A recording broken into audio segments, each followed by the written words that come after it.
As primeiras experiências da hospitalização psiquiátrica são de grande importância para o tratamento subsequente, para a atitude do paciente em relação à doença e, em geral, tornam-se pedras angulares na biografia da pessoa. O primeiro encontro com a avaliação externa do estado mental, com o setor médico, deixa impressões inesquecíveis, e são essas impressões que servem de base para a reabilitação subsequente. O sucesso da reabilitação e do tratamento subsequentes depende, em grande parte, da compreensão que a pessoa tem dessa experiência, do grau de sua dor e da ativação subsequente das defesas psicológicas contra a experiência dessa dor. Não é preciso dizer que essa experiência varia muito, dependendo do próprio paciente, da gravidade de sua condição e das informações, em um sentido amplo, que o paciente recebe no decorrer do tratamento. No processo de psicoterapia, os pacientes retornam muitas vezes a essas primeiras experiências, aos sentimentos que tiveram durante esse período, tentando superar as experiências dolorosas das normais, para formar uma imagem compreensível do passado. É importante dedicar tempo suficiente a isso,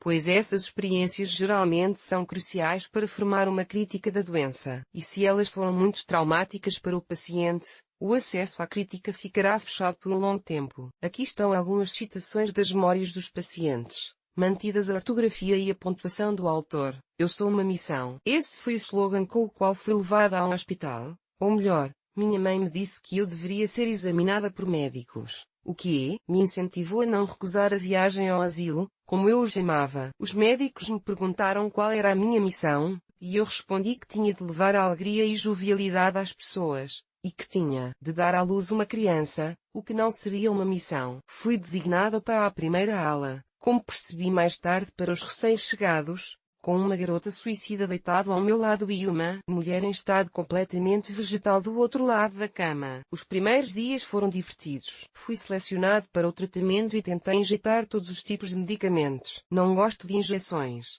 Portanto, no início, resisti fortemente aos médicos e até mesmo os auxiliares tiveram de me torcer. Fui conduzido por uma jovem psiquiatra. Senti que ela não tinha muita experiência e tentei humilhá-la com isso. Lembro-me de uma pergunta que me fizeram. Por que você veio até nós com sua missão e não à igreja? Parece uma pergunta muito estranha para mim agora. No entanto, eu me acostumei rapidamente, tendo entendido que há certas regras e que a resistência não ajudará no caso. Você tem que tomar os comprimidos, eles vinham depois das injeções, na hora certa, andar pelos corredores, dormir, comer e não se exibir. Lembro-me daquelas filas desagradáveis para comprar remédios, com os pacientes obedientes. Eu queria fugir rapidamente durante todo o mês em que estive lá. Em determinado momento, minhas ideias sobre ser uma missão foram destruídas pelas palavras do médico com um sorriso. Achamos que é fantasia sua, o que foi o ponto de virada em minha hospitalização. Lembro-me de escrever em meu diário, ponto por ponto, os motivos pelos quais eu não era uma missão e porque Jesus Cristo não era meu irmão. No fim das contas, eu estava sentindo muito a falta da perspectiva sóbria de outra pessoa sobre meus delírios. A colisão da fantasia com a realidade foi muito dolorosa. A vergonha surgiu e me consumiu completamente. Em um dos meus surtos de doença, escrevi uma declaração de amor a um dos homens que amei. Depois do hospital, fiquei atormentada pela vergonha, mais uma vez considerando que se tratava de um amigo da família. Cada menção de seu nome me causava vergonha. Decidi escrever uma carta para ele e me desculpar por minhas palavras, mas expliquei isso com minha insanidade. Lembro-me de como, no aeroporto Charles de Gaulle, em Paris, onde viajamos com minha mãe, depois de 2 férias de 2 meses na Espanha, li sua resposta, dizendo que tudo ficaria entre nós e que até mesmo as mulheres fortes têm fraquezas, ou seja, eu mesma. Então, não aguentei, comecei a chorar. Toda a minha vida parecia arruinada, sem emprego, sem homem e com a percepção de que agora não era uma pessoa saudável, mas uma pessoa doente. Depois que fui demitida do trabalho, fiquei em Moscou por alguns meses, encontrei velhos conhecidos, descansei, provavelmente em um estado tão congelado, sem alegria, sem energia, sem vida interior, em parte devido aos comprimidos que eu estava tomando. Lembro-me de que, muito mais tarde, cerca de 1 ano após minha hospitalização, tive um episódio histérico sobre como isso não era vida e eu não sabia como viver com isso. Minha mãe disse que não sabia como eu estava vivendo com isso. Ficou assustada e ligou para o médico, e começou a me dizer ao telefone que a vida é realmente a coisa mais linda que existe. Agora que estou bem estabelecida, casada, tenho um filho, trabalho com sucesso, graças, em grande parte, a anos de psicoterapia, tomando neurolépticos regularmente e,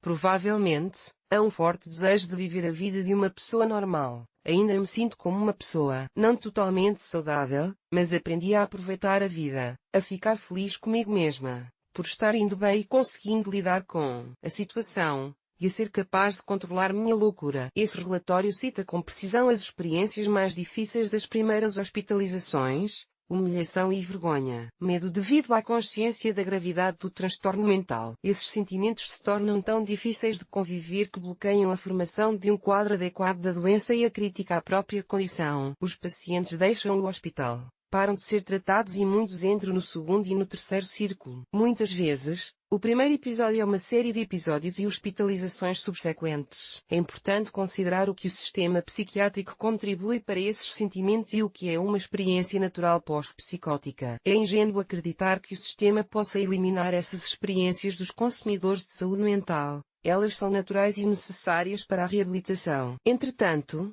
o sistema tem maneiras de reduzir as experiências traumáticas e fornecer aos pacientes apoio psicológico e de reabilitação suficientes. Nesse sentido, o primeiro episódio psicótico é um desafio para todo o sistema médico. Como disse um paciente, tudo começa aqui. A consciência dessa importância e a tentativa de introduzir elementos tecnológicos no tratamento desses pacientes levaram a uma proliferação de unidades especiais de primeiro episódio psicótico e a uma grande quantidade de pesquisas com base nessas unidades em muitas cidades da Federação Russa.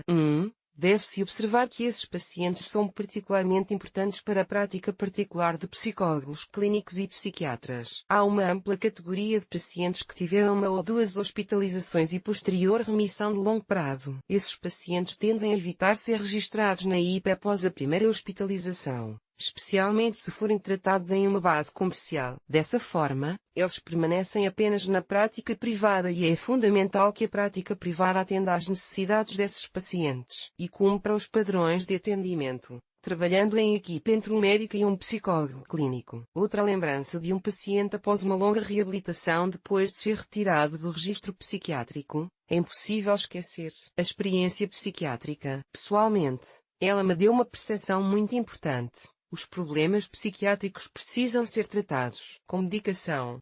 Não há outra maneira. Quando você estava no hospital, você precisava dele naquele momento. Era a única saída para você e seus entes queridos. Era um passo no caminho da recuperação. Desde que você chegou lá, o que não é fácil, é preciso realmente tentar para acabar em um hospital psiquiátrico. É muito sério. A outra questão é o que eles descobriram. Como você foi tratado. Se o seu humor no caminho do tratamento coincidiu com o do médico, quem era a sua comitiva lá? Mas você chegou lá e precisa entender muitas coisas enquanto estiver lá. Há bastante tempo, geralmente alguns meses. Na primeira vez, você fica chocado. Depois se sente em casa. E, às vezes, lá é mais tranquilo e seguro do que em casa. Lá você dorme bem, come regularmente, sai para passear no horário certo e tudo mais. Há pessoas interessantes ao redor. Você pode até mesmo encontrar o amor lá, especialmente se vocês não se conheceram antes. Imagine quantas pessoas lá estão na mesma sintonia. Não é tão assustador quanto parece. Você não está trancado em uma cela de castigo. Nem tudo é como nos filmes de terror. Deus me livre. É um pouco como um acampamento para crianças, ou um sanatório. É um mundo diferente. E se você estiver nele, adapte-se. Seja gentil. É claro que, após a hospitalização e a doença, a vida muda. Em geral, com as pílulas, você não fica tão animado. Por cerca de um ano você será uma meba e se acostumará à vida lá fora. Por mais alguns anos, você terá que balançar, procurar amigos, um emprego e tentar esconder sua psicose. Mas, em vez disso, interesse e simpatia. Um verdadeiro amigo psicopata. Não é engraçado? Além disso, curado significa seguro. Curem-se. Queridos, isso é algo que eu quero dizer. Um ponto importante sobre o qual os especialistas não falam muito é a experiência positiva da hospitalização. É comum pensar na internação psiquiátrica como algo horrível, mas isso está longe de ser sempre o caso. A mensagem anterior do paciente deixa claro que ser reconhecido como um louco alivia parte do estresse mental. E, nesse caso, à parte da satisfação narcisista de seu próprio excepcionalismo. Há até mesmo um tipo de saudade que surge. Além disso, alguns pacientes tendem a ir ao hospital para relaxar e socializar. Aqui, também, os fatores que contribuem para a hospitalização de pacientes psiquiátricos devem ser levados em conta. Caminhar entre a Sila do primeiro episódio de trauma e a Caribdis do hospitalismo já é bastante difícil. A psicoeducação poderia desempenhar um papel importante nessa tarefa, mas não o faz porque enfrenta o problema da informação limitada do paciente sobre a doença. 2. É claro que a tradição patriarcal da medicina doméstica, que sabe melhor como tratar você, se manifesta na tradição de informações limitadas. Para ser justo, não somos os únicos com esse problema. Esse complexo problema de ética médica, no momento, parece ser resolvido apenas pela escolha individual do especialista. É verdade que há uma categoria de pacientes para os quais a comunicação de um diagnóstico psiquiátrico pode ser prejudicial. E informar adequadamente os pacientes sobre sua doença é uma verdadeira arte médica. Mas, no final das contas, para os distúrbios crónicos, a prática de reter um diagnóstico é perversa. Os pacientes andam em círculos, encontrando diagnósticos na medicina alternativa, sem perceber o que têm e para o que devem fazer um tratamento de longo prazo. Muitas vezes, os médicos simplesmente não respondem a essas perguntas, mas todo mundo responde: a internet, outros pacientes, cartomantes, ocultistas etc. A justificativa e a formulação de informações claras sobre a doença destinada aos pacientes é a tarefa mais importante não só para a medicina, mas também para outras disciplinas, filosofia, psicologia, ética. Infelizmente, não existe esse recurso na psiquiatria.